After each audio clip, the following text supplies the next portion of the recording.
Hello, dear students of third year. Peace be upon you all. I hope you are all ready, and I hope again that you are all keeping fine by the grace of Almighty. Have you joined? Please comment. Okay, today our lesson is on honors third years. So I would like to request you to share our lesson quickly so that everybody may know. Please share quickly.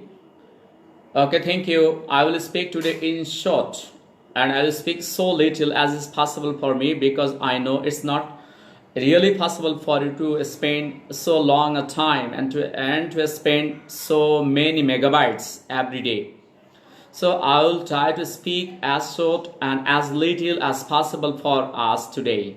Thank you. Let me formally start my speech on Fra Lippo Lippi by Robert Browning. So, Fra Lippo Lippi, I will divide my lecture into four to five parts. First, I would like to give a short introduction to the poem.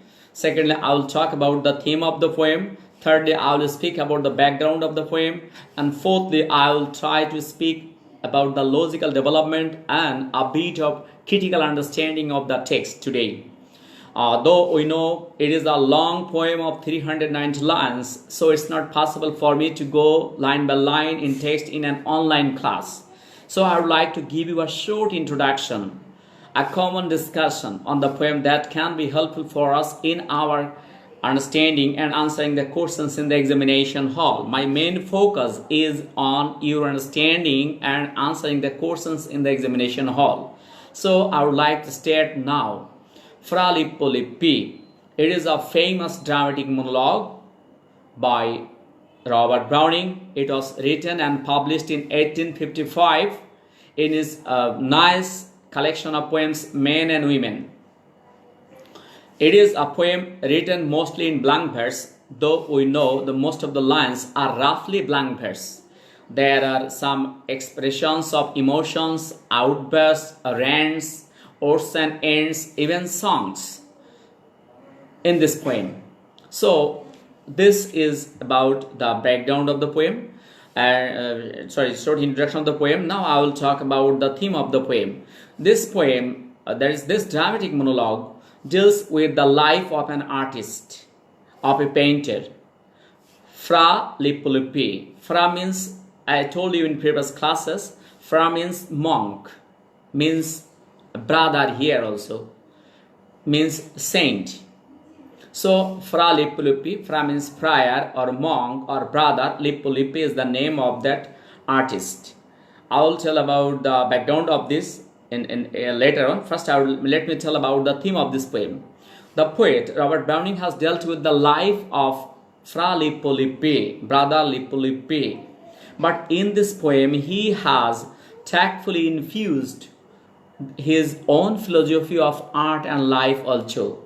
The poet Robert Browning has infused his own philosophy of life and art in this poem, and he has simply described the life of a historical character, painter and artist, Lippo Lippi.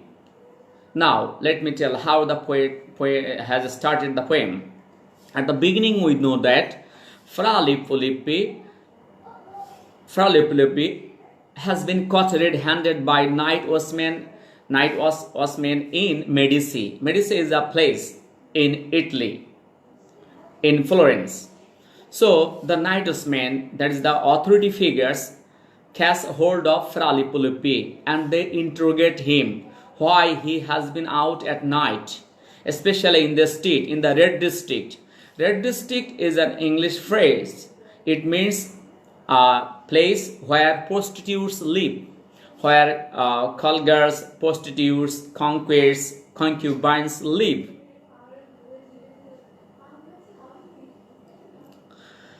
Okay, let me attend to our lesson today. Thank you. So when the authority figures cast hold of Fra Lippo Lippi and the authority figures, the night watchmen consider Fra Lippi as a vagrant, as a vagabond, as a loafer who has been out at depth of night to pass a fun with the call girls, with the conquests, that is the concubines, the prostitutes. And Fra Lippi now just wants to justify his case of going out by telling them, requesting them, by warning them in many ways. He informs the night watchman that he has been appointed as a painter in the house of Cosimo of Medici. That is, his patron is Cosimo of Medici. First, the night watchman, they don't want to release him, rather they want to arrest him, keep him arrested. When Fra Lippi informs them that the name of his patron is the Cosimo of Medici, then the night watchman released him. Instantly, the chief of the night watchman appeared there at that place. Then Fra Lippi tells the chief of the night watchman to teach his subordinates some manners because they misbehaved with Fra Lippi. Anyway, catching hold of attention of the chief of the night watchman, Fra now starts telling his own life. He tells the chief of the night watchman that when he was only 2 years old, his parents died. Then he started living on the street for 6 years. That at the age of 8, one of his aunts took him home, and later on she placed him in a convent. That is, Fra Lippi, being orphaned at the age of 2, had to start a life on the street. He had to lead a life of sufferings, of troubles, being half-fed, unfed, being tortured by the people, by the magistrates. He had to eat the rotten things, half-rotten things, leftover foods from different places. He had to beg sometime to lead his life. So he now tells the chief of the night watchman about his own life. He tells him that he was not a monk by choice. Rather, he was compelled to be a monk in a convent, as he was sent there by his aunt. His aunt, at the age of 8, his aunt sent him to the convent, and in the convent he had no thirst for Italian language. He had no thirst for religion. Rather, he was interested more in drawings, in paintings. Understood? He was an undistinguished student in the monk. But the chief of the convent, the prior, made him take an oath. That is, made him take a promise that he would live a life free from worldly luxury. That is, he would keep his sexual desires and worldly pleasures checked, oppressed and suppressed, living in the convent. So Fra Lippi then thought that it was better for him to lead a life in the convent with steady supply of food, with a square meal provided by the convent. If he denied then to lead a life of a monk, then he would have to lead a life on the street again. So he agreed to stay in the convent and lead a life of a monk, not by choice but by pressure, not because of his desire to be a monk, but because of the surety, the certainty of amount of food he would have there. So this is how Fra Lippi was compelled to live there. Now, when living in the convent, Fra Lippi started to draw pictures in the books, by the margins of the books. He used to draw pictures of the lives of the common people. This came to the notice of the other monks, general monks, and later it also drew the notice of the chief of the prior of the convent. Then the prior of the convent advised him, adored him to paint the walls of the church, to paint the walls of the convent. Then, being inspired by the prior, Fra Lippo started drawing pictures on the blank walls of the convent. And there he used to draw the picture of the corrupt churches, corrupt society, common people, how innocent people are tortured by authority, how innocent people are killed by authority, how innocent children are tortured by magistrates, how orphans beg for foods from state to state, from people to people, how an orphan of 8 years old or less than that had to know the ways of life, had to identify and figure out the characters of a person by simply seeing his face. So in that picture, in that drawing, he used to draw the real lives as he knew, as he learned from his own personal life. So when these pictures he drew on the walls, the general monks, the common monks, highly praised his paintings because they knew the wonders of life and they came to understand the enlightenment of life, the real life in the drawings of Fra Lippo.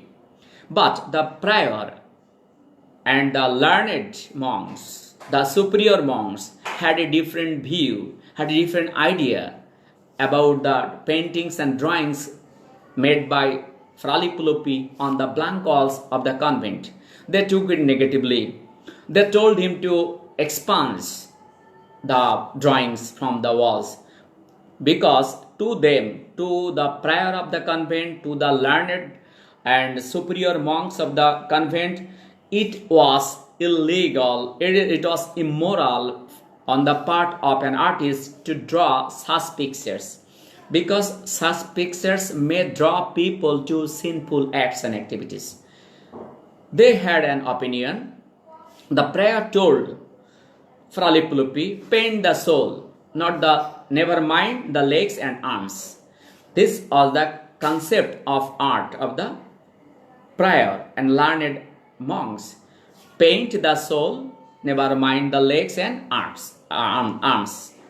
So this was their idea about painting an artist or artistry. Now, Fra then willingly left he tells the chief of the Knight of Men that he willingly being compelled by them, and at the same time we can tell it willingly he left that profession, life of convent. He left that life of convent and he started a free life, and he started painting freely as he thought it suitable and as he thought it ought to be for him, for an artist. Now, later on, at the end of this poem, Fra again tells the chief of the Knight of Men, the authority figures, that now he has been appointed as a painter, is Saint Ambrosio.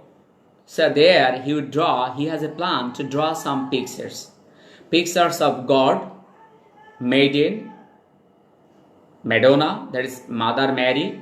He will draw the picture of God, the picture of Madonna, Mother Mary, and his baby, that is baby Christ. And he would draw some pictures of angels and monks there. And in one corner of the canvas, he would draw his own picture also. In one corner of the canvas, he would draw his own picture also. And he would draw his own picture in such a way that he doesn't want to be there, he doesn't want to remain there. But one of the angels would come and embrace him and would adore his painting. Thereby, at the end of the poem, the prior Lippo invites the chief of the night watchman to observe his, to notice this picture. Thereby the poet ends the poem, ends the dramatic monologue. So let me tell, the poet has drawn out the picture of the life of Fra Lippi, an artist, and thereby he has told us, he has given us a picture about the life of Fra Lippi. He has given the concept of art, and the concept of art of the monks of 14th century, and the concept of art of individual artists like Fra Lippi. And hereby, tactfully, Robert Browning has expressed his own opinion about art and life also, about pictures of life. Now, let me give the background of this poem. How did Robert Browning come to know about Fra Lippi, about Lippi? Who is Lippi? Now, let me know about the background of the poem. Fra Lippi was a famous artist of, we can tell, 15th century. In 1412, he was born in Florence, in Italy. He was a famous artist there. He broke new ground in artistry, in painting. That is, he set new trend. He started a new journey for the artist. He had a new view about artistry and painting. So, in previous class, I told you Robert Browning read the book of Vasari, Lives of 70 of the artists, sculpturists, and architects of Florence in Italy. He read that book. Robert Browning read that book, and he came to know about the life of Fra Lippi. That Fra Lippi was a famous artist in Florence in Italy. He was born in 1412. And he became famous, and this Fra Lippi, he was appointed a chaplain in 1452 in Florence. Later on, he was appointed rector of Saint Quirico in Legnaise in Italy. And though he was somewhat solvent in his life, but at the end of life he died poor, most probably because of having spent a lot of amount of money in his love affairs, in different and numerous love affairs. So he died poor. This is the life of Fra Lippi. Robert Browning read that life, and he modified somewhat in this poem the life of Lippi, and he has injected his own conception of art in this dramatic monologue. Now, what is Robert Browning's technique? So I have told you. Now I would like to give a critical analysis. This is actually a very brilliant piece of dramatic monologues, a brilliant dramatic monologue by Robert Browning. In this dramatic monologue, the main theme of this dramatic monologue is what should be the objective of art, what is the purpose of art, what is the responsibility of an artist, what should be the duties of an authority, what are the lives of the common people, what is the difference between the conceptions of art of the monks, of the sirs, as well as the common people and an artist. So this has been dealt with in this poem. So we see that Robert Browning has told that though a man becomes a monk, he cannot be out of his sexual desire. That is, he cannot be out of his sexual desire because he is a monk. It is natural for a monk to have thirst and lust for sexual desire in life. That's why, being a monk, while he had been working for 3 weeks in the house of Cosimo of Medici, he somehow managed to escape the house of Medici by taking by making a ladder of the cloths of the shards he wall made a knot of them, and he somewhat managed and started following the girls who were walking by and before his rooms, thereby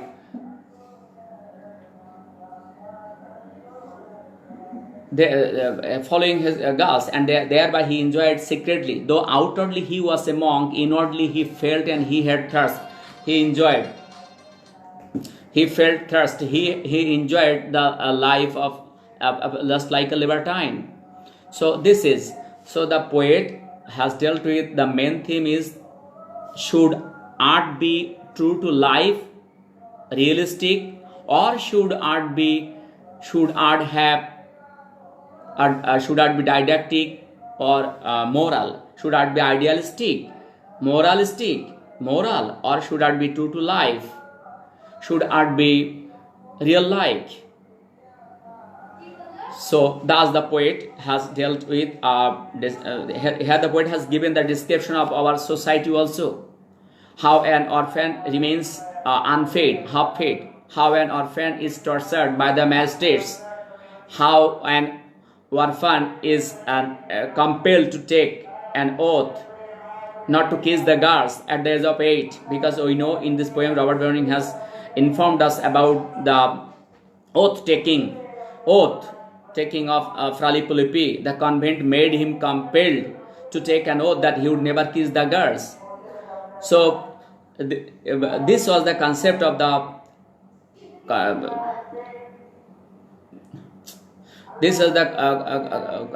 concept of the monks of the convent. But instead, Fra Lippi had his own view of life. He considered that the world is no blood for us, nor blank. It means intensely and it means good. This is the contradictory idea. The prior of the convent told that paint the soul, never mind the legs and arms. But Fra Lippi's concept, his idea was that the world is no blood for us, nor blank. It means intensely, it means good. Here is the difference of concepts between the two. The monks thought that, superior monks, the learned monks thought that art should be used as an instrument to moralize the common people, to bring common people to the doors of religion, to make them religious, to inspire them to fast and lead a religious life. But Fra Lippi had an idea. That is, this idea is of course of Robert Browning's own idea, that art should not be used as a whip, as an instrument to moralize people. Rather, an artist should be free. Art should be free to paint the world as it is. While painting the world as it is, the painters reproduce the world, and thereby naturally comes the newness of art, newness of life in the in the piece of art. This is the difference between the thought of the convent and of Fra Lippi's. We know that Robert Browning was often criticized by the critics of the time of his own lifetime, that Robert Browning often thought of objectivity. He never thought of subjectivity. But Robert Browning here has come to indirectly mention and prove that being objective, an artist, a writer, a poet can be subjective too. Painting the arms, legs and body, appreciating the body is not alienating the body from the soul. Rather, by depicting and delineating the body, arms and legs out of objects of life, an artist can paint the soul. It is through the arms and the legs and the bodies and the outer objects of nature we can understand the brilliance, the glamour and the glory of God. So Robert Browning has set an opposite idea of art that was in possession of the monks, especially learned monks of 15th century. That is how Robert Browning has given us an idea about the life of the 15th century people. Here, though he was a Victorian poet, he dealt with the life of a 15th century artist, Italian artist, Lippi. Thereby, he has infused his own idea about art and life. So, thank you all. Do you have any question? You can ask me. Ismotara, do you have any question? I would like to end the lesson because though I wanted to speak short, but still today I have spoken a lot, I think, because it is a long poem and many things I have left out. If you have any question, please put it down in the comment section. I will answer it clearly. Okay, thank you very much. See you again by the grace of Almighty.